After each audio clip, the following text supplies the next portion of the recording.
Alright guys, so we're back to the ultimate breakfast burger. And we've got our last bit of ingredients cooking, our waffles. And I'll show you, look at all this. Look at the eggs are done, the pancakes are done, the waffles are done, the burgers are done, the bacon's done, the hash browns are done. Now you're probably thinking, what is this madman possibly gonna do with all this food? I mean, this is insane, right? What possible thing could we concoct with all this? I mean, this is just madness, right? I mean, this guy must be crazy. Oh, you'll see what I'm doing. It doesn't mean I'm not crazy, though. That's actually, yeah, probably. But when this is done, oh boy, are we gonna be in for a real treat.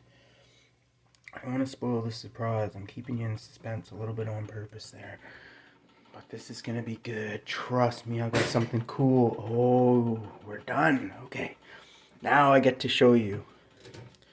Now, I've been working on this for a while. And I think I got the ingredients just right this time. Okay. So you take the waffles. And you take the burgers. Look at that. Okay.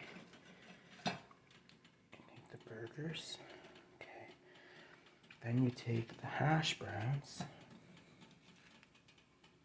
Okay. Trust me, this is going to be so cool when it's done. Like, when you see what I've made here today, oh, it's exciting, okay? Then you take the eggs. Give this one a little bit of an extra one. Okay, you take the eggs. Then you take the pancakes. Trust me, this is going to be good.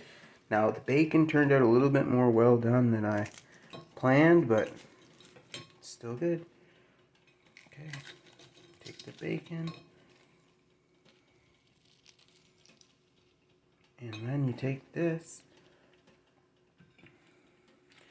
And then you've got the ultimate breakfast burger. Check this out. Look how big it is. Oh, man, that's going to be good. You want to get a Big Mac? Forget that. Come and get this. Look at that. Oh, it's good. Trust me, I've had these before. This is the ultimate burger. You want a burger for breakfast? You get this. It's structurally sound, too. Unlike my hash brown burgers, the waffles make much better buns. And you get little bacon bits done. Oh, what's that? Let's eat.